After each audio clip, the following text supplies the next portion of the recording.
Hello everyone, welcome back to my YouTube channel instant education. आज की इस video में हम लोग पढ़ने वाले हैं लॉज ऑफ मोशन। तो ये है chapter number 4 of your physics subject. मैंने यहाँ पर इस तरीके से यहाँ पर एक ये पीपीटी तैयार करके रखी है आप सब लोगों के लिए, और ट्राई करूँगी कि मैं आप लोगों को इस चैप्टर का आधा पार्ट समझा दूँ। मैंने बहुत अच्छे से ट्राई किया है मैं इस पीपीटी को अच्छे से फॉर्म कर पाऊँ और आप सब लोगों के सामने इसको डिस्प्ले भी कर पाऊँ। ठीक है, सो आई विश के कुछ भी प्रॉब्लम फेस नहीं हो वीडियो बनाते समय। ठीक है, तो देखते हैं हम लोग हमारा preview of laws of motion. तो काफ़ी वास्ट टॉपिक है by the way laws of motion में, जिसमें आपको हम लोग पढ़ने वाले हैं frame of reference, Newton's law, types of forces, fundamental forces, then contact non contact force, pseudo force, conservative and non conservative force, collisions के बारे में पढ़ने वाले हैं। कोलिजन्स बहुत इंपॉर्टेंट है, ठीक है, आप लोगों के लिए यहाँ पर ये वाला जो चैप्टर है कोलिजन, ये काफ़ी ज़्यादा इम्पॉर्टेंट होने वाला है।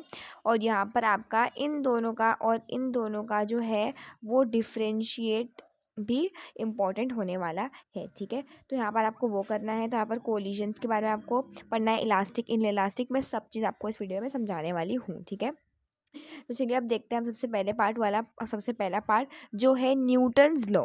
यहाँ पर न्यूटन्स लॉ क्या कहता है? Every object continues to be in a state of rest और इन अ और of uniform unaccelerated motion unless and until it is acted upon by upon an external unbalanced force।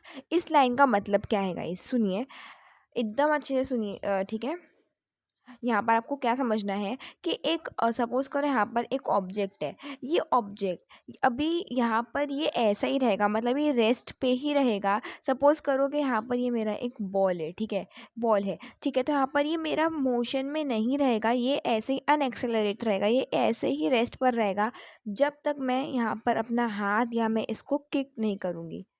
ठीक है, जब तक मैं इसको क्या किक नहीं करूँगी, ये बॉल का जो पोजीशन है वो यही रहेगा। ठीक है, तो यहाँ पर ये है हमारा न्यूटन्स का फर्स्ट लॉ।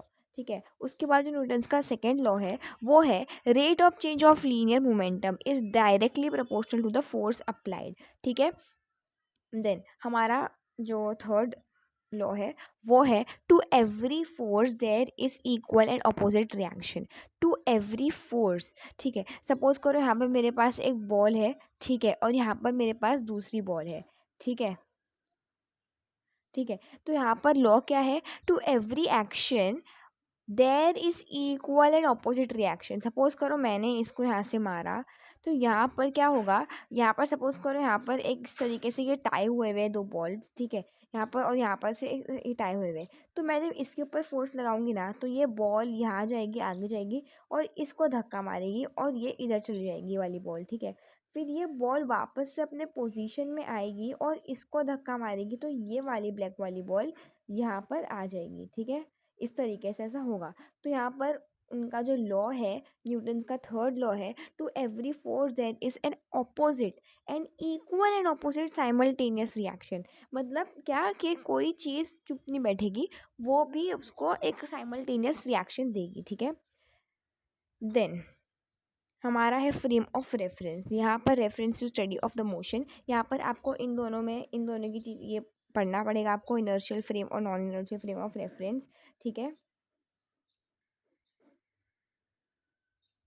ओके, ठीक है, तो यहाँ पर आपका नॉन एक्सेलरेटेड फ्रेम और एक्सेलरेटेड फ्रेम। यहाँ पर इनर्शिया में आपके न्यूटन्स के जो लॉ वो ओबे होते हैं, बट अगर मैं न्यूटन्स के लॉ की बात करूँ यहाँ पर, सॉरी, यहाँ पर non inertial frame of reference में न्यूटन्स के लॉ जो ओबे नहीं होते हैं, इसमें only real force is consider, इसमें ओनली स्यूडो फोर्स।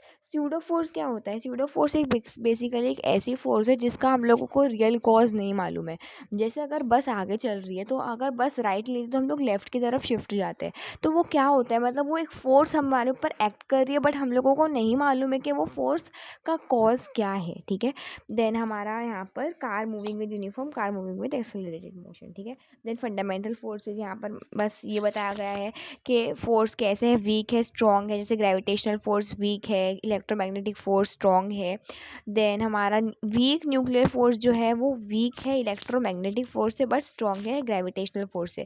बाद में बाय द वे आपको एक बात बता दूं कि ग्रेविटेशनल फोर्स एक वीकेस्ट फोर्स मानी जाती है, ठीक है।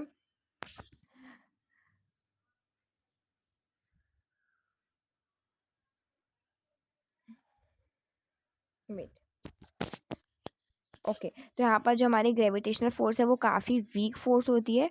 और यहाँ पर हमारे जो न्यूक्लियर है वो क्या है, does not depend upon the distance. यहाँ पर does not depends upon the distance, मतलब अगर यहाँ पर न्यूक्लियर फोर्स की मैं बात करूँ तो यहाँ पर अगर ये इतना दूर कोई भी ऑब्जेक्ट रहेगा, यहाँ पर अगर एक ऑब्जेक्ट यहाँ पे एक ऑब्जेक्ट यहाँ पे, तो भी उसको कुछ फ़र्क नहीं पड़ेगा, ठीक है। और यहाँ पर ग्रेविटेशनल फोर्स है हमारा, और ठीक है। और यहाँ पर ये हमारा nature of force, gravitational force attractive है, यहाँ पर ये दोनों है। देखो चार्जेस की अगर मैं बात करूँ तो आप लोग मुझे बताओ कि चार्जेस यहाँ पर अट्रैक्टिव क्यों नहीं है, ये बोथ क्यों है। क्योंकि देखो अगर मैं बात करूँ आपके इलेक्ट्रोमैग्नेटिक के ना, तो यहाँ पर अगर मैं मैग्नेट्स की चार्ज की बात करूँ तो अगर नॉर्थ और साउथ पोल है तो वो क्या है, एक दूसरे के लिए बहुत अट्रैक्टिव है।